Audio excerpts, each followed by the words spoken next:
ইরানকে বলতে হবে আমরা আত্মসমর্পণ করলাম, না হলে আবার হামলা হবে, বলছেন ট্রাম্প। জানাবো ট্রাম্পকে মহা শয়তান বললেন মোজতবা খামেনি। এরপর থাকছে যে কোনো সময় আবার যুদ্ধ, মুখোমুখি ইরান, ইসরায়েল, আমেরিকা। এবং সর্বশেষ জানাবো ইরান যুদ্ধ, ফুরিয়ে আসছে ট্রাম্পের আইনি সময়সীমা। দর্শক শুনছিলেন সংবাদ শিরোনাম, এখন জানিয়ে দিব বিস্তারিত সংবাদ। তবে তার আগে অনুরোধ থাকবে এই ভিডিওটিতে একটি লাইক দিন এবং কমেন্ট করে জানিয়ে দিন আপনি কোথা থেকে বা কোন জেলা থেকে আমাদের সংবাদ শুনছেন এবং দেখছেন। ইরানকে বলতে হবে আমরা আত্মসমর্পণ করলাম, না হলে আবার হামলা হবে, বলছেন ট্রাম্প। যুক্তরাষ্ট্রের ওয়াশিংটন ডিসির ওভাল অফিসে প্রেসিডেন্ট ডোনাল্ড ট্রাম্প বলেছেন ইরানের সঙ্গে আলোচনা অনেকটা এগিয়েছে, তবে ইরানকে আত্মসমর্পণ করতে হবে। মার্কিন প্রেসিডেন্ট বলেন প্রশ্ন হলো ইরান যথেষ্ট অগ্রসর হবে কিনা, তাদের পারমাণবিক অস্ত্র থাকবে কিনা, এ বিষয়ে একমত না হলে কখনোই কোনো চুক্তি হবে না। ট্রাম্প আরো বলেন ইরানকে হার মানতে হবে, তাদের শুধু এটুকুই করতে হবে, শুধু বলতে হবে আমরা আত্মসমর্পণ করলাম।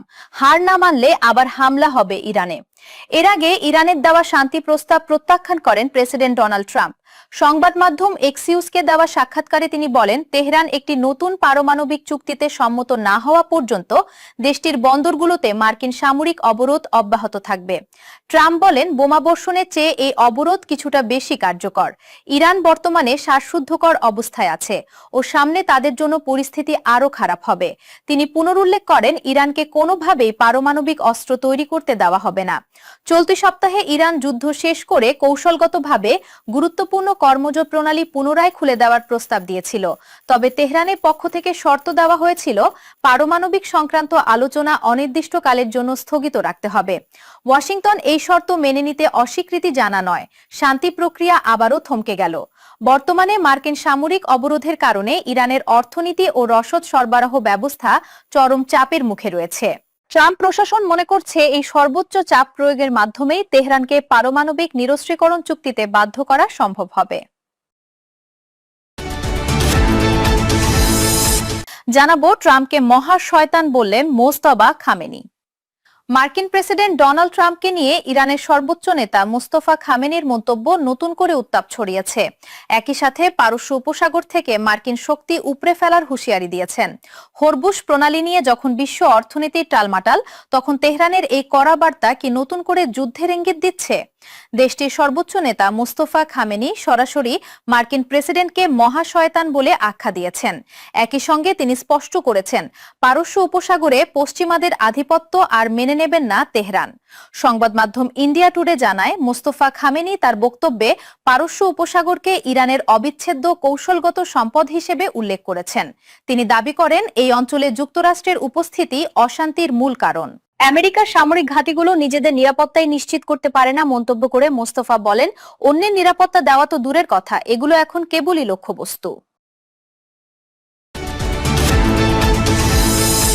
যে কোনো সময় আবার যুদ্ধ, মুখোমুখি Iran, Israel, America. Donald Trump আবার ইরানের বিরুদ্ধে যুদ্ধ শুরু করতে যাচ্ছেন বলে বিভিন্নভাবে ইঙ্গিত পাওয়া যাচ্ছে। ডোনাল্ড ট্রাম্প নিজেই বলেছেন যুদ্ধ আবার শুরু হতে পারে। এদিকে ইসরায়েল বলছে তারা যুদ্ধের জন্য প্রস্তুতি নিচ্ছে এবং পেন্টাগন কি ধরনের পদক্ষেপ নেয় তার প্রতি তারা বিশেষভাবে দৃষ্টি রাখছে এবং আমেরিকার সাথে যোগাযোগ রাখছে, যে কোনো মুহূর্তে যুদ্ধ শুরু হতে পারে। অন্যদিকে খবর পাওয়া গেছে সংযুক্ত আরব আমিরাতে ইসরায়েলের আয়রন ডোম আগেই মোতায়েন হয়েছে এবং সেখানে নতুন করে ইসরায়েল সেনা মোতায়েন করা হয়েছে। সংযুক্ত আরব আমিরাত তাদের নাগরিকদের ইরান, ইরাক এবং লেবাননের সফর নিষিদ্ধ করেছে এবং এই তিন দেশে থাকা আরব আমিরাতের নাগরিকদের দ্রুত দেশে ফেরার নির্দেশ দিয়েছে। এদিকে ইরানের পক্ষ থেকে বলা হয়েছে আমেরিকা যদি ইরানের সাথে আবার যুদ্ধ শুরু করে তাহলে দীর্ঘমেয়াদী জবাব দেবে এবং ইরান একথাও বলেছে আমেরিকা যদি সংক্ষিপ্ত অর্থাৎ ছোটখাটো কোনো হামলা চালায় তাহলেও ইরান দীর্ঘমেয়াদী জবাব দেবে, অর্থাৎ দীর্ঘদিন ধরে আমেরিকার বিরুদ্ধে যুদ্ধ করবে। এপাশে ইরানের আইআরজিসির এরোস্পেস ডিভিশনের যে কমান্ডার জেনারেল মুসা তিনি বলেছেন আমেরিকা যদি এবার ইরানের উপর হামলা চালায় তাহলে মার্কিন যুদ্ধ জাহাজগুলোর পরিণতি হবে, এই অঞ্চলে মার্কিন ঘাঁটিগুলোর যে পরিণতি হয়েছে সেই পরিণতি হবে, অর্থাৎ ঘাঁটিগুলোকে ইরান যেভাবে তছনছ করে দিয়েছে, ধ্বংস করে দিয়েছে, মার্কিন যুদ্ধ জাহাজগুলোকে এবার সেইভাবে ধ্বংস করবে বলে হুঁশিয়ারি উচ্চারণ করেছেন জেনারেল মুসাফি। এপাশে গতরাতে ইরানের আকাশে দেশটির এয়ার ডিফেন্স সিস্টেম অ্যাক্টিভেট করা হয়েছিল। তবে ডোনাল্ড ট্রাম্প বলেছেন যে ইরানের বিরুদ্ধে যুদ্ধ শুরু হতে পারে। এখন এই যে যুদ্ধ শুরু হবে, কিন্তু 1 তারিখে ডোনাল্ড ট্রাম্পের যুদ্ধ করার ক্ষমতার মেয়াদ শেষ হবে। অর্থাৎ 60 দিন, কংগ্রেসের অনুমতি ছাড়া 60 দিন যুদ্ধ করার যে স্কোপ ছিল ডোনাল্ড ট্রাম্পের হাতে, সেটা আমেরিকায় সময় আজকেই শেষ হবে, 1 মে শেষ হবে। তাহলে ডোনাল্ড ট্রাম্প কি করবেন, এই ব্যাপারে নতুন ফন্দি ফিকির তারা করছেন। কি ফন্দি ফিকির? ইরান এবং আমেরিকার মধ্যে যুদ্ধ শুরু হতে যাচ্ছে, এবং এই যে যুদ্ধ শুরু হতে যাচ্ছে এই ব্যাপারে আমেরিকার পক্ষ থেকে যেমন পরিষ্কার ইঙ্গিত, তেমনি ইসরায়েলের পক্ষ থেকে ইঙ্গিত, আবার ইরানের পক্ষ থেকে তাদের প্রস্তুতির কথা পরিষ্কার করে ঘোষণা করা হয়েছে। শুধু তাই না, এইবার যুদ্ধে আমেরিকা নতুন ধরনের একটা ক্ষেপণাস্ত্র ইরানের বিরুদ্ধে ব্যবহার করবে, সেই ব্যাপারে অনুমতি চেয়েছেন প্রেসিডেন্ট ডোনাল্ড ট্রাম্পের কাছে। সেই ক্ষেপণাস্ত্র হচ্ছে হাইপারসনিক ক্ষেপণাস্ত্র। ক্ষেপণাস্ত্রটির নাম ডার্ট ইগল হাইপারসনিক মিসাইল।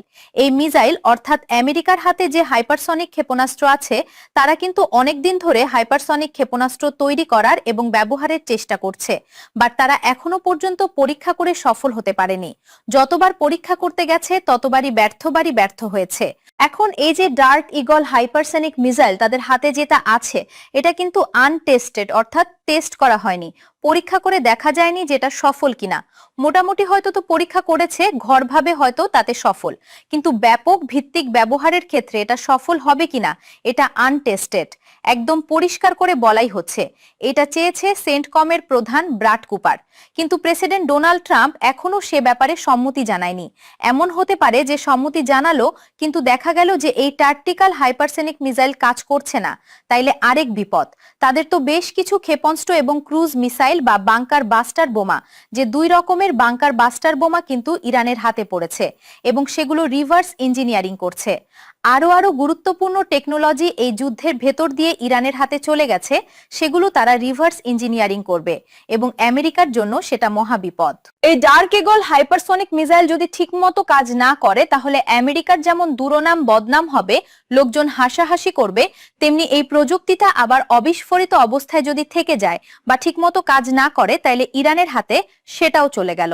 আবার দেখা গেল যে ক্ষেপণাস্ত্র ছুড়ল ইরানের দিকে, কিন্তু কাজ করলো না, দেখা গেল যে জায়গায় ঘুরে পড়লো, তখন আরেক বিপদ। যেহেতু আনটেস্টেড টেস্ট করা হয়নি, সেই কারণে ডোনাল্ড ট্রাম্প হয়তো হিসাব করে চিন্তা ভাবনা করে এই বিষয়টা সিদ্ধান্ত দেবেন। তবে এপাশে আমরা যা দেখতে পাচ্ছি সেটা হচ্ছে ইসরায়েলের পক্ষ থেকে অনেক বেশি উৎসাহ যে ইরানের বিরুদ্ধে তারা যুদ্ধ করবে, যুদ্ধের জন্য প্রস্তুতি নিচ্ছে, এবং প্রকৃতপক্ষে এই যুদ্ধটা শুরু হয়েছিল তো ইসরায়েলের উস্কানি এবং চাপাচাপির কারণেই। ইসরায়েলের প্রধানমন্ত্রী বেনিয়ামিন নেতানিয়াহু তো ডোনাল্ড ট্রাম্পকে বাধ্য করেছে যুদ্ধ করতে। 25 সালের জুনে যখন ইরানের বিরুদ্ধে যুদ্ধ করেছে ইসরায়েল, তখন কিন্তু আমেরিকার সাথে ইরানের আলোচনা চলছিল। সেই আলোচনার ভিতরে ইসরায়েল হামলা শুরু করে দিয়েছিল এবং ডোনাল্ড ট্রাম্পকে বাধ্য করেছিল। ডোনাল্ড ট্রাম্প তখনও ইসরায়েলকে অনুমতি দিয়েছে। অর্থাৎ ইসরায়েলের এই যে আগ্রহ আকর্ষণ যুদ্ধের ব্যাপারে, গতকালকে ভিডিওতে একজন কমেন্টে আমার কাছে প্রশ্ন করেছেন যে ভাই, ইসরায়েল কেন ইরানের বিরুদ্ধে যুদ্ধ করতে এত বেশি আগ্রহী, এই বিষয়টা একটু আলোচনা করবেন। আমি মনে করি আজকেই সেই স্কোপ, সেই কথাটা এখানে বলে ফেলি। ইসরায়েল যে কারণে ইরানের বিরুদ্ধে যুদ্ধ করতে এত বেশি আগ্রহী, সেটা হচ্ছে এই যে মধ্যপ্রাচ্যে অনেকগুলো কারণ আছে। তার ভিতরে একটা কারণ হচ্ছে মধ্যপ্রাচ্যে ইসরায়েল গ্রেটার ইসরায়েল প্রতিষ্ঠা করতে চাই। সেই আমি বারবার বলেছি, ভূমধ্যসাগরের উপকূল থেকে একেবারে চীনের পাদদেশ পর্যন্ত এই যে বিরাট বিশাল অঞ্চল, এই বিরাট অঞ্চল জুড়ে সেই এখন যে ইসরায়েল, সেখান থেকে শুরু করে একদম চীনের পাদদেশ পর্যন্ত পাকিস্তানের অংশবিশেষ, আফগানিস্তান, ইরান, ইরাক এবং তুরস্ক, তারপরে সৌদি আরবের অংশ, পুরো মধ্যপ্রাচ্য জুড়ে মোটামুটি ভাবে তারা middle east, greater middle east প্রতিষ্ঠা করতে চায়। এই গ্রেটার মিডিল ইস্ট প্রতিষ্ঠার কষেত্রে তাদের সামনে সবচেয়ে বড় বাধা হচ্ছে ইরান এবং তার যে সহযোগী যোদ্ধা গোষ্ঠীগুলো আছে, যেমন হিজবুল্লাহ, হামাস, তারপরে ইরাকের বিভিন্ন গেরিলা গোষ্ঠী, তারপরে সিরিয়ার গেরিলা গোষ্ঠী, লেবাননের আছে, তারপরে ইয়েমেনের হুতি, এরকম বিভিন্ন গেরিলা গোষ্ঠী যারা আছে, তারাই মূলত সবচেয়ে বড় বাধা। ইরান এবং এই গেরিলা গোষ্ঠীগুলো বা এই আঞ্চলিক প্রক্সি ফোর্সগুলো বড় বাধা। তো এদের বিরুদ্ধে যদি যুদ্ধ করে এদেরকে ধ্বংস করে দেয়া যায়, শেষ করে দেয়া যায়, তাহলে গ্রেটার ইসরায়েল প্রতিষ্ঠার ব্যাপারে আর কোনো বাধা থাকে না। আর আপনারা সবাই জানেন ইসরায়েল হচ্ছে একদম ধর্মের ভিত্তিতে গঠিত একটা রাষ্ট্র। ইসরায়েল রাষ্ট্র প্রতিষ্ঠা হয়েছে কিন্তু একমাত্র ইহুদি ধর্মের ভিত্তিতে। ইহুদিরাই বসবাস করবে ওই রাষ্ট্রে, আর কেউ না। ইহুদিবাদ, ইসরায়েল জাইনিস্ট। ইসরায়েল এই জন্য বলা হয় জাইনিজম ইসরায়েল, এমনি বলা হয় না। এবং তারা এটা স্বীকার করে, তারা দেখবেন যে একদম ধর্মের আলোকেই সমস্ত সবকিছু করতে যায়, সমস্ত সবকিছু ধর্ম দিয়ে ব্যাখ্যা করতে চায়। এই যে যুদ্ধ, এই যে যত যা কিছু, সমস্ত সবকিছু ধর্মের আলোকে বলতে চাই। এবং এই ইরানের বিরুদ্ধে যুদ্ধের আগে ডোনাল্ড ট্রাম্পকে ফুসলিয়েছিলেন নেতানিয়াহু এইভাবে যে শেষ জামানায় একটা নিকৃষ্ট শাসক আসবে, সেই নিকৃষ্ট শাসক হচ্ছে ইরানের খামেনি। ইরানের সর্বোচ্চতা আয়াতুল্লাহ আলী খামেনিকে বলেছিলেন তিনি যে সবচেয়ে নিকৃষ্ট শাসক, এবং সেই নিকৃষ্ট শাসককে একজন খ্রিস্টান গ্রেট কিং, মহান রাজা হত্যা করবে। সেই মহান রাজা হচ্ছেন, আপনি কে বুঝিয়েছিলেন, এভাবে ফুসলেছিলেন বাইবেলের অনুসরণে, যে বাইবেলে বলা আছে একজন বিরাট বড় মহান খ্রিস্ট রাজা, খ্রিস্ট ধর্মের, খ্রিস্টান ধর্মের রাজা, সেই একজন পৃথিবীর সবচেয়ে নিকৃষ্ট একজন শাসককে হত্যা করবে। আপনি হচ্ছেন সেই রাজা। এইভাবে নেতানিয়াহু ফুসলিয়েছিল ডোনাল্ড ট্রাম্পকে। নেতানিয়াহু বা ইসরায়েল বেসিক্যালি ইরানকে ধ্বংস করে দিতে চায় বিভিন্ন কায়দায়, বিভিন্নভাবে। তার মূল কারণ যেমন তাদের ইহুদি ধর্মের একটা ব্যাপার, তেমনি ইরানকে সবচেয়ে বড় বাধা মনে করে তাদের সমস্ত লক্ষ্য উদ্দেশ্য পূরণ করার ক্ষেত্রে। এই যে সিরিয়া, এটা কিন্তু একটা বড় বাধা ছিল ইসরায়েলের সামনে, সেটা কিন্তু দূর করেছে। এবং এই সিরিয়ার বাধা দূর করতে গিয়ে আইএস কেন্দ্রে কত কিছু, বহুবার বহু কিছু করেছে। সমস্ত সব জায়গায় ব্যর্থ হওয়ার পরে এক পর্যায়ে এই সিরিয়ার বাশার আল আসাদকে উৎখাত করে দিয়েছে। এবং এই ক্ষেত্রে তুরস্কের প্রেসিডেন্ট রজব তাইয়েব এরদোগান কিন্তু সহযোগিতা করেছে। এখন যাদেরকে সিরিয়ায় ক্ষমতায় আনা হয়েছে তারা কিভাবে ইসরায়েলকে হেল্প করছে আমরা তো সবাই দেখছি পরিষ্কার। আমেরিকার পক্ষে কিভাবে কাজ করছে তা তো দেখছি। ফলে বাশার আসাদ ছিল আমেরিকা এবং ইসরায়েলের জন্য আরেকটা বাধা, কারণ বাশার আসাদ পরিবারের ভেতরে আরব জাতীয়তাবাদী চিন্তা ছিল। এখানে ইসরায়েলের কোনো ঠাঁই ছিল না। মধ্যপ্রাচ্যে অনেক দেশ ইসরায়েলের সাথে সম্পর্ক করলেও বাশার আল আসাদের বাবা হাফেজ আল আসাদ বা বাশার আসাদ, তারা কিন্তু কখনো ইসরায়েলের সাথে মিনিমাম সম্পর্ক রাখারও চেষ্টা করেনি। বরং বাশার আল আসাদ বারবার ইরানের সাথে বা তার বাবা ইরানের সাথে সম্পর্ক রেখে এখানে বিভিন্ন সংগঠনকে সহযোগিতা করে ইসরায়েলকে কোণঠাসা করে রাখার চেষ্টা করেছিল। বাশার আসাদকে উৎখাত করে দিয়ে সেই কাজে অনেকটা এগিয়ে গেছে, গ্রেটার মিডল ইস্ট প্রতিষ্ঠার কাছে অনেকটা এগিয়ে গেছে। এখন ইরান হচ্ছে একমাত্র বাধা। এটা গেল একটা দিক। আরেকটা দিক হচ্ছে ইরানের হাতে বিপুল পরিমাণ তেল সম্পদ, গ্যাস সম্পদ, প্রাকৃতিক খনিজ সম্পদ রয়েছে। তারপরে কৌশলগতভাবে ইরানের অবস্থান খুবই গুরুত্বপূর্ণ।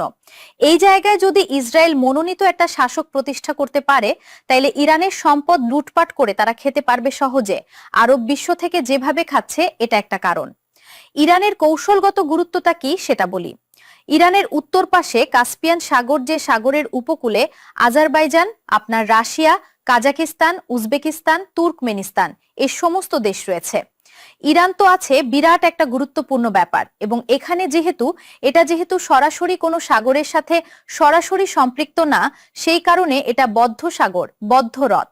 সেই কারণে এখানে ইরান, রাশিয়া, এদের সবার একক কর্তৃত্ব আছে। ইরানকে যদি বা ইরানের বর্তমান শাসককে যদি এই ইসলামী বিপ্লবকে যদি ধ্বংস করে দিতে পারে, বিপ্লবী সরকারকে যদি হটিয়ে দিতে পারে, তাহলে সহজ হবে ইরানকে এত বড় কৌশলগত একটা দেশ নিজেদের নিয়ন্ত্রণে নেয়া। এপাশে ইরানের দক্ষিণ পারস্য উপসাগর, পূর্ব পারস্য উপসাগরের দক্ষিণ পার এবং পশ্চিমের অংশবিশেষ জুড়ে, যেখানে কুয়েত, ইরাক, সৌদি আরব, বাহরাইন, কাতার, সংযুক্ত আরব আমিরাত এবং ওমানের অংশবিশেষ, আর সেখানে একা উত্তর পাহাড় পুরোটা জুড়ে ইরান কত বড় গুরুত্বপূর্ণ ব্যাপার। এবং ইরানের যে পাহাড় পর্বতে ঘেরা বিরাট বিরাট মরুভূমি, আপনি যা খুশি তাই করতে পারবেন। ইরান এমন একটা বড় দেশ এবং তার ভূবৈচিত্র্য এত বেশি। এইরকম একটা কৌশলগত দেশ মধ্যপ্রাচ্যে যদি ইসরায়েল এবং আমেরিকার হাতে থাকে, তাহলে কি মধ্যপ্রাচ্য কন্ট্রোল করতে তার কিছু লাগে? যতদিন ইরান আমেরিকা এবং ইসরায়েলের পক্ষে ছিল, ততদিন আমেরিকা এবং ইসরায়েলের জন্য আর কোনো মিত্রের প্রয়োজন হয়নি। সবচেয়ে বড় মিত্র ছিল ইরান। এই কারণে ইরানের বিরুদ্ধে যুদ্ধ করে ইরানকে আবার নিজেদের কবজায় নিতে চায় ইসরায়েল এবং আমেরিকা। এই হলো মূল কথা। আরো অনেক কিছু থাকতে পারে। ধর্মীয় ব্যাপারগুলো তো আছেই। ধর্মীয় ব্যাপারে আরো ডিটেলস আছে, আমি সেদিকে যাচ্ছি না। তো যাই হোক, এই জায়গা থেকে এখন ইরান কি করবে? ইরান পরিষ্কার করে বলেছে যে তারা তাদের স্বাধীনতা, সার্বভৌমত্ব রক্ষা করবে। আগে যুদ্ধ করেছে, এখনো যুদ্ধ করছে, যুদ্ধ পরিস্থিতির ভেতরে আছে এবং নতুন করে যুদ্ধ শুরু হলে তারা সেটা করবে। ইরানের এরোস্পেস ডিভিশনের যে প্রধান, তিনি জেনারেল মুসাব্বিদ, তিনি পরিষ্কার করে বলেছেন যে আমেরিকা যদি এবার কোনো সিঙ্গেল শট দেয়, ছোটখাটো হামলাও করে, তাহলে ইরান দীর্ঘমেয়াদী হামলায় যাবে, দীর্ঘমেয়াদী পাল্টা প্রতিশোধ করবে। দীর্ঘমেয়াদী মানে হচ্ছে যে ধরুন 2-4 দিন পরেই আমেরিকা বলবে যে আমরা যুদ্ধ করব না, যুদ্ধ শেষ। ইরান এবার ছাড়বে না যতক্ষণ পর্যন্ত মধ্যপ্রাচ্যে আমেরিকার উপস্থিত বিনাশ না হবে, ততক্ষণ পর্যন্ত ইরান ছাড়বে না। এবং এইবার ইরান নতুন নতুন অস্ত্র আনবে, সেটা পরিষ্কার করেছেন ইরানের নৌবাহিনীর প্রধান শাহরাম ইরানি। তিনি পরিষ্কার করে বলেছেন যে এমন অস্ত্র ব্যবহার করব যা দেখে শত্রুদের হার্ট অ্যাটাক হতে পারে। দর্শক, এই ছিল আমাদের হাতে পাওয়া সর্বশেষ সংবাদ। পরবর্তী সংবাদ দেখার আমন্ত্রণ জানিয়ে এখানেই বিদায় নিচ্ছি। সবাই ভালো থাকবেন, সুস্থ থাকবেন। আল্লাহ হাফেজ।